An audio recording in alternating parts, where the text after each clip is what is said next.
Village ഓഫീസറുടെ ഭാര്യയിൽ നിന്ന് അല്ലെങ്കിൽ മകളിൽ നിന്ന് കേരള വിജിലൻസ് 1,72 ലക്ഷം രൂപ കണ്ടുകിട്ടിയ ആദ്യം ചോദ്യം ചെയ്യുന്നത് ആരെയാണ്? വില്ലേജ് ഓഫീസറെയാണ്. Because is a public servant. അദ്ദേഹം പറയാണ് എന്റെ മകൾക്ക് ഈ പണം കിട്ടിയിരിക്കുന്നത് ഇന്ന സൂസാണെന്ന് പറഞ്ഞ matter end. T Asaf Ali സാറിന്റെ ഈ വാക്കുകൾ കടമെടുത്താൽ അല്ലെങ്കിൽ വാക്കുകൾ നമ്മൾ വിശ്വാസത്തിലെടുത്താൽ ഇത് പിണറായിക്കുള്ള കുരുക്ക് തന്നെയാണ്. അധികാരം നഷ്ടമായതോടെ മുൻ മുഖ്യമന്ത്രിയും ഇപ്പോഴത്തെ പ്രതിപക്ഷ നേതാവുമായ പിണറായി വിജയന് തുടരെ തിരിച്ചടികളുടെ കാലമാണ്. ഗൺമാൻ അടക്കം സുരക്ഷാ ജീവനക്കാരുടെ സസ്പെൻഷന് പിന്നാലെ ഇപ്പോൾ പിണറായി വിജയനും കുടുംബത്തിനുമെതിരെ ED അന്വേഷണം കൂടി എത്തിയിരിക്കുകയാണ്. രാവിലെ മുതൽ പിണറായി വിജയന്റെയും മരുമകനും ബേപ്പൂർ MLA മുഹമ്മദ് റിയാസിന്റെയും വീടുകളിൽ എൻഫോഴ്സ്മെന്റ് ഡയറക്ടറേറ്റ് റെയ്ഡ് നടക്കുന്നു. പിണറായി വിജയന്റെ മകൾ വീണ വിജയൻ ഉൾപ്പെട്ട മാസപ്പടി കേസുമായി ബന്ധപ്പെട്ടാണ് ഈ റെയ്ഡ്. മാസപ്പടി കേസിൽ ED അന്വേഷണം റദ്ദാക്കണമെന്ന CMRLന്റെ ആവശ്യം ഇന്നലെ ഹൈക്കോടതി തള്ളിയിരുന്നു. ഇതിന് തൊട്ടു പിന്നാലെയാണ് റെയ്ഡുമായി ED സംഘം പിണറായി വിജയന്റെ കണ്ണൂർ പിണറായിയിലെയും തിരുവനന്തപുരം ബേക്കറി ജംഗ്ഷനിലെ വാടക വീട്ടിലും എത്തിയത്. CMRL എക്സാലോജിക് ഇടപാടുമായി ബന്ധപ്പെട്ട 12 ഇടങ്ങളിലും CMRL MD ശശിധരൻ കർത്തിയുടെ വീട്ടിലടക്കം ED സംഘം ഇരച്ചുകയറി. ഇന്നലെയാണ് ആലപ്പുഴയിലെ രക്ഷാപ്രവർത്തനം കേസിൽ മുൻ മുഖ്യമന്ത്രിയുടെ സുരക്ഷാ സംഘത്തിലുണ്ടായിരുന്ന 5 പോലീസുകാരെ അന്വേഷണ വിധേയമായി സസ്പെൻഡ് ചെയ്തത്. ഇതിന് പിന്നാലെ ഇപ്പോൾ മകൾക്കെതിരായ ED റെയ്ഡ്. അങ്ങനെ ഒന്നൊന്നായി അധികാരം നഷ്ടപ്പെട്ട പിണറായി വിജയന് തിരിച്ചടികളുടെ കാലമാണ്. പിണറായി വിജയന്റെ കണ്ണൂരിലെയും തിരുവനന്തപുരത്തെയും വീടുകൾ, PA മുഹമ്മദ് റിയാസിന്റെ കോഴിക്കോട് കോട്ടൂളിയിലെ വീട്, ബംഗളൂരുവിലെ എക്സാലോജിക് ഓഫീസ്, ആലുവയിലെ CMRL ഓഫീസ്, കമ്പനിയുടെ ഉന്നത ഉദ്യോഗസ്ഥരുടെ വീടുകൾ എന്നിങ്ങനെ 12 ഇടങ്ങൾ കേന്ദ്രീകരിച്ചാണ് EDയുടെ റെയ്ഡ്. പിണറായി വിജയനും കുടുംബവും തിരുവനന്തപുരത്തെ വാടക വീട്ടിലായതിനാൽ കണ്ണൂരിലെ വീട് പൂട്ടിക്കിടക്കുന്ന നിലയിലായിരുന്നു. റിയാസും കോട്ടൂളിയിലെ വീട്ടിൽ ഇല്ലായിരുന്നു എന്നാണ് വിവരം. എങ്കിലും വീട്ടിൽ ആളുണ്ടായിരുന്നതിനാൽ പരിശോധന നടന്നു. പിണറായി വിജയന്റെ മകൾ വീണയുടെ ഉടമസ്ഥതയിലുള്ള IT കമ്പനിയായ എക്സാലോജിക് എന്ന സ്ഥാപനത്തിന് CMRL വൻതുക നിയമവിരുദ്ധമായി നൽകി എന്നതാണ് പ്രധാന ആരോപണം. ഈ പണം മാസപ്പടിയാണ് എന്നും നൽകാത്ത സേവനത്തിന് നൽകിയ പണം കള്ളപ്പണമാണ് എന്നുമുള്ള ആരോപണത്തിലാണ് ED അന്വേഷണം. കൈക്കൂലി, കള്ളപ്പണം വെളുപ്പിക്കൽ എന്നിവ സംബന്ധിച്ച CMRLനെതിരായ ആരോപണങ്ങളാണ് ED അന്വേഷിക്കുന്നത്.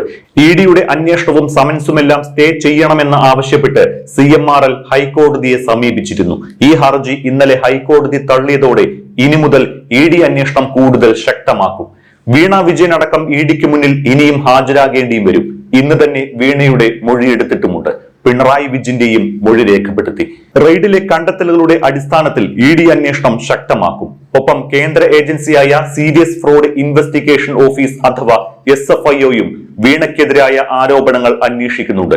ഈ അന്വേഷണവും ED അന്വേഷണത്തിന് സമാന്തരമായി നടക്കും. എന്നാൽ ആരോപണങ്ങളിൽ വിജിലൻസ് അന്വേഷണം ആവശ്യപ്പെട്ട് സമർപ്പിച്ച നിരവധി ഹർജികൾ വിജിലൻസ് കോടതികളും പിന്നീട് ഹൈക്കോടതിയും തള്ളിയിരുന്നു. റെയ്ഡിന് മുന്നോടിയായി കേന്ദ്ര സേനയെ വിന്യസിച്ച് കനത്ത സുരക്ഷയും പ്രദേശത്ത് ഏർപ്പെടുത്തിയിട്ടുണ്ടായിരുന്നു. എന്നാൽ റെയ്ഡുമായി ബന്ധപ്പെട്ട് കേരള പോലീസിന് ഒരു വിവരവും ലഭിച്ചിരുന്നില്ല. സംസ്ഥാന ഇന്റലിജൻസിനെയോ സ്പെഷ്യൽ ബ്രാഞ്ചിനെയോ ലോക്കൽ പോലീസിനെയോ റെയ്ഡ് വിവരം എൻഫോഴ്സ്മെന്റ് ഡയറക്ടറേറ്റ് അറിയിച്ചിരുന്നില്ല. വീണ വിജയന്റെ സാമ്പത്തിക ഇടപാടുകൾ, സാമ്പത്തിക സ്രോതസ്സിന്റെ ഇടപാടുകൾ, കമ്പനിയുടെ വിവരങ്ങൾ, പിണറായി വിജയനുമായി ബന്ധപ്പെട്ട വിവരങ്ങൾ എന്നിവയാണ് പരിശോധിക്കുന്നത്. കേരള ഹൈക്കോടതി CMRLന്റെ ഹർജി ചവറ്റുകുട്ടയിൽ ഇട്ടപ്പോൾ തന്നെ എക്സാലോജിക് കമ്പനി ഡയറക്ടർ എന്ന നിലയിൽ വീണ വിജയൻ സമർപ്പിച്ച ഹർജി കർണാടക ഹൈക്കോടതിയും തള്ളിയിരുന്നു.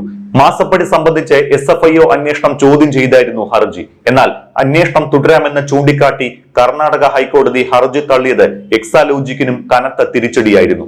എന്തിനാണ് ED മാസപ്പടി കേസ് അന്വേഷിക്കുന്നത് എന്നത് സംബന്ധിച്ച് നേരത്തെ ടി അസഫ് അലി സാർ ഒരു വീഡിയോ തയ്യാറാക്കിയിരുന്നു. അതിന്റെ ഒരു ശകലം കൂടി ഇവിടെ കാണിക്കുകയാണ്. ED അന്വേഷിക്കുന്ന കേസുകൾ എന്താണ്? Prevention of money laundering act അനുസരിച്ചുള്ള ഒഫൻസ് എന്താണ്? ഞാനൊരു കുറ്റകൃത്യം ചെയ്ത് ആർജിച്ച പണം EDക്ക് അത് കണ്ടുകെട്ടാം, എന്റെ പേരിൽ കേസെടുക്കാം. കുറ്റകൃത്യം ചെയ്ത് ആർജിച്ച പണം, എല്ലാ കുറ്റകൃത്യവും ഇല്ല. പ്രിവെൻഷൻ ഓഫ് മണി ലോണ്ടറിംഗ് ആക്ടിൽ ഒരു ഷെഡ്യൂൾഡ്, ആ ഷെഡ്യൂളിൽ വിവരിച്ച കുറ്റങ്ങൾ മാത്രം ചെയ്ത് ആർജിച്ച പണമാണെങ്കിൽ EDക്ക് ആ പണം കണ്ടുകെട്ടാം. കമ്പനി നിയമത്തിലെ ഒരേ ഒരു വകുപ്പ് 447 പ്രിവെൻഷൻ ഓഫ് മണി ലോണ്ടറിംഗ് ആക്ടിലെ ഒരു ഷെഡ്യൂൾഡ് ഒഫൻസ് ആണ്. ആ പ്രിവെൻഷൻ ഓഫ് മണി ലോണ്ടറിംഗ് ആക്ടിലെ പാര 29 ഒന്ന് വായിച്ചു നോക്കിയാൽ മതി. അപ്പൊ ഇതുവരെ രജിസ്ട്രാർ ഓഫ് കമ്പനീസിന്റെ റിപ്പോർട്ട് പരിശോധിച്ചാൽ പുറത്തു വന്നിരിക്കുന്ന സെറ്റിൽമെന്റ് ബോർഡിന്റെ വിധി വായിച്ചു നോക്കിക്കഴിഞ്ഞാൽ വീണ വിജയൻ ആർജിച്ചിരിക്കുന്ന 1,72,00,000 രൂപ ഒരു കുറ്റകൃത്യം ചെയ്ത് സമ്പാദിച്ച പണമാണ് എന്ന് ഇതിനകം പുറത്തു വന്നിരിക്കുകയാണ്. ഒരു നിയമ വിദ്യാർത്ഥി എന്ന ഒരു അഭിഭാഷകൻ എന്നതിൽ ഞാൻ ചോദിക്കട്ടെ, 2018 നമ്മുടെ അഴിമതി തടയൽ നിയമം മോഡി അതിന്റെ എല്ലാ വിഷപ്പല്ലും എടുത്തു മാറ്റിയിരുന്നു. മോഡി ആ നിയമത്തിൽ എഴുതി വെച്ചിരിക്കുകയാണ്, നിർബന്ധാവസ്ഥയിൽ കൈക്കൂലി കൊടുത്താൽ അത് കുറ്റമല്ല. പക്ഷെ അതിൽ ഇപ്പോഴും ഉള്ള ഒരു സ്ട്രോങ് ആയ വകുപ്പാണ് 13(1)(b). എന്താണ്? ഏതെങ്കിലും ഒരു പൊതുസേവകൻ നിയമവിരുദ്ധമായി സ്വയം സമ്പന്നനാവുക.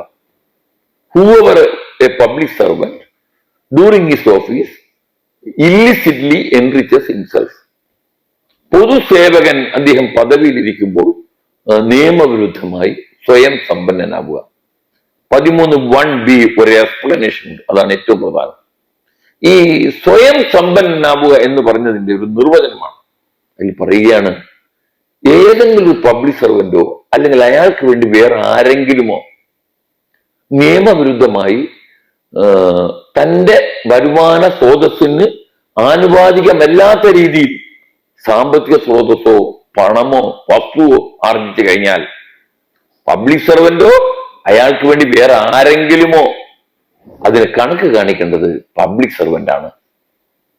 ഇവിടെ എനി അതർ പേഴ്സൺ എന്ന ആ വാക്കിന്റെ അർത്ഥം നമ്മൾ കൂട്ടി വായിക്കേണ്ടത് കേന്ദ്ര സെറ്റിൽമെന്റ് ബോർഡിന്റെ വിധിയാണ്. ഇപ്പൊ ഫോർ എക്സാമ്പിൾ, ഒരു വില്ലേജ് ഓഫീസറുടെ ഭാര്യയിൽ നിന്ന് അല്ലെങ്കിൽ മകളിൽ നിന്ന് കേരള വിജിലൻസ് 1,72,00,000 രൂപ കണ്ടുകിട്ടിയ ആദ്യം ചോദ്യം ചെയ്യുന്നത് ആരെയാണ്? വില്ലേജ് ഓഫീസറെയാണ്. Because is a public servant. അദ്ദേഹം പറയാണ്, എന്റെ മകൾക്ക് ഈ പണം കിട്ടിയിരിക്കുന്നത് ഇന്ന സോഴ്സാണെന്ന് പറഞ്ഞ മാറ്റർ എൻഡ്.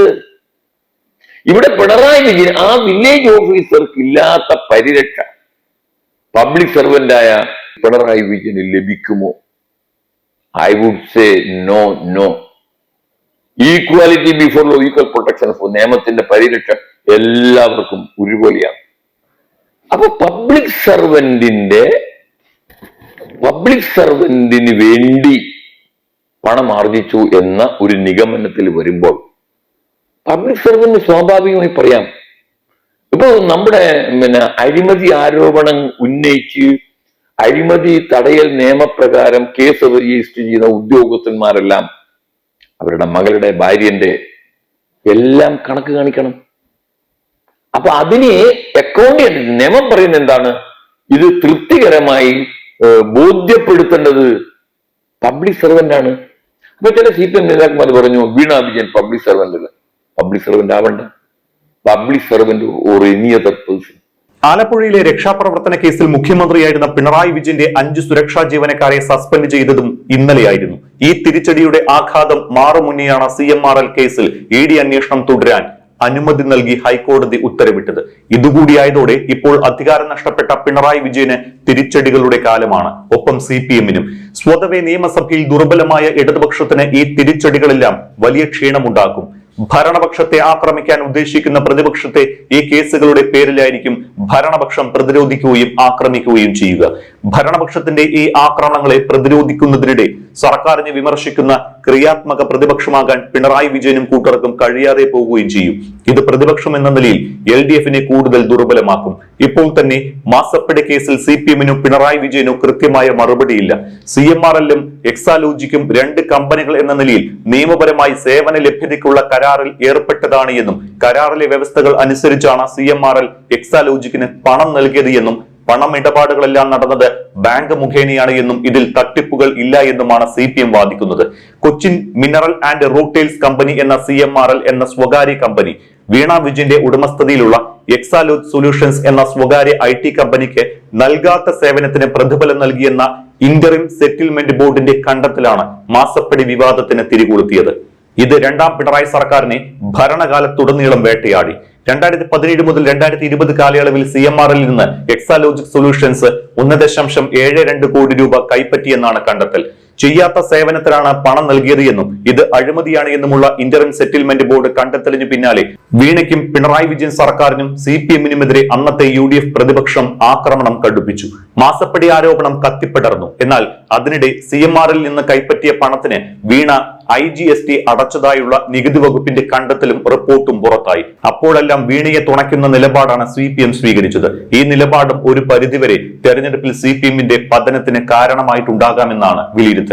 CMRL കമ്പനി നേരത്തെ തന്നെ വലിയ വിവാദങ്ങളിൽ ഇടം പിടിച്ചതാണ്. CMRL MD ശശിധരൻ കർത്ത, രാഷ്ട്രീയക്കാർ, ട്രേഡ് യൂണിയനുകൾ, മാധ്യമ സ്ഥാപനങ്ങൾ, പോലീസ് ഉദ്യോഗസ്ഥർ തുടങ്ങിയവർക്ക് കൈക്കൂലി നൽകിയെന്ന വാർത്ത കേരളത്തിൽ വലിയ പ്രചാരം നേടിയിരുന്നു. ഇതിനിടയിലാണ് പിണറായി വിജയന്റെ മകൾ വീണ ഉൾപ്പെടെയുള്ളവർ നിയമവിരുദ്ധമായ തുക കൈപ്പറ്റിയെന്ന വാർത്തകൾ പ്രചരിച്ചത്. സ്വാഭാവികമായും അന്നത്തെ സർക്കാരിനെയും CPM-നെയും വിശിഷ്യ പിണറായി വിജയനെയും ആക്രമിക്കാൻ പ്രതിപക്ഷം ഇത് ആയുധമാക്കി. എക്സാലോജിക് എന്ന കമ്പനി CMRL-ന് സോഫ്റ്റ്വെയർ IT സേവനങ്ങൾ നൽകിയതിന്റെ പ്രതിഫലമാണ് 1.72 കോടി രൂപയെന്നാണ് CMRL-ന്റെയും ഒപ്പം എക്സാലോജിക്കിന്റെയും വിശദീകരണം. എന്നാൽ ആദായ നികുതി വകുപ്പിന്റെ പരിശോധനയിൽ വീണയുടെ കമ്പനി CMRL-ന് യാതൊരു സേവനങ്ങളും നൽകിയിരുന്നില്ല എന്നും കൈപ്പറ്റിയ തുക തികച്ചും നിയമവിരുദ്ധമാണ് എന്നും കണ്ടെത്തി. ഇതോടെ അന്നത്തെ മുഖ്യമന്ത്രി പിണറായി വിജയനും CPM-ഉം ഒരുപോലെ പ്രതിരോധത്തിലായി.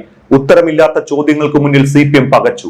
സാമ്പത്തിക ഇടപാടുകളിൽ നിയമവിരുദ്ധമായി യാതൊന്നുമില്ല എന്നാണ് CPM സംസ്ഥാന സെക്രട്ടേറിയറ്റ് നൽകിയ വിശദീകരണം. എന്നാൽ സുതാര്യമായ പണമിടപാടും നിയമപരമായ കരാറും എന്ന വാദത്തെ ഗണ്ണിക്കുന്ന റിപ്പോർട്ടായിരുന്നു രജിസ്ട്രാർ ഓഫ് കമ്പനീസിന്റേതായി പുറത്തു വന്നത്.